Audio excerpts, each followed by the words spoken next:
As part of project initiation and kind of going into the configuration and discovery phase, we do look to data mapping, analysis, and migration.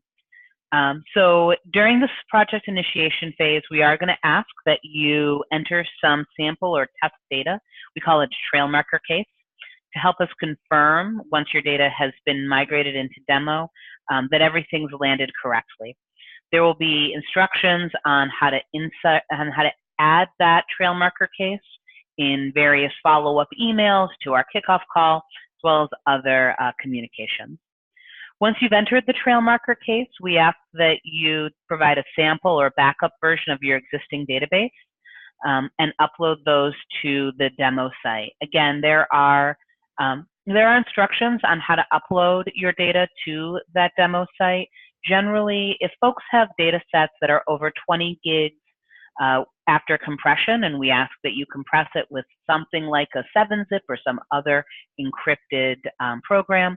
If it's more than about 20 gigs zipped, just let us know and we'll set up an SFTP for you and share the credentials and instructions with you. Once we have your data, once you've uploaded your data, we convert it to Postgres, and after you've attended the classroom trainings, after project initiation is over, we do then start the data mapping process with you. This is where we're going to go with your team, table by table, field by field, and discuss what each of those different tables mean to you, what each of those different fields means to you. We use a migrate module as a shared workspace, and that's going to be in your demo site itself under the migrate tab. This is the only place where we're going to have communication. So even if you do provide emails or use other outside instruments to track or to help kind of keep that data straight, we need to make sure that everything is in the migrate module. That's the only place that the developer is going to have access to when actually looking to map your data.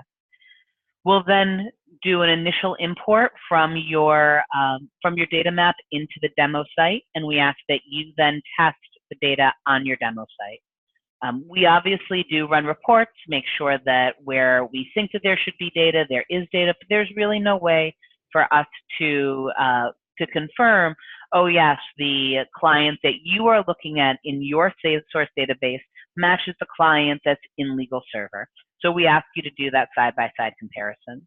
We do have a data checklist, and we go over this pretty extensively as part of the onboarding process. That data testing checklist, rather, is on our onboarding portal as well, so you have access to it at any time.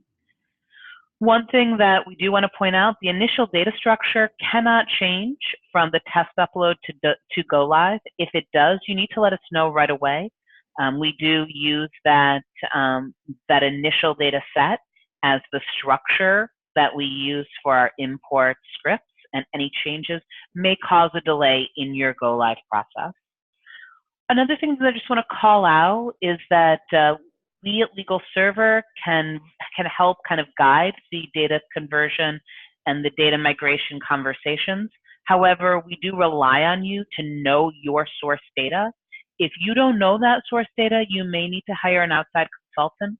It's something that we will absolutely talk about if we can't, from the data set that we have, really define or understand what the various fields are in your source data. That's generally when an outside consultant becomes required. This can take as little time as, a couple of weeks to a month. It can take as much time as 6 months, really depending on how well you know your data and how much time you have to dedicate outside of our 1 hour once a week calls. If all you have is that 1 hour once a week, that's fine, but it will take longer to map and migrate your data. So this is really up to you and to your team as to how quickly this goes.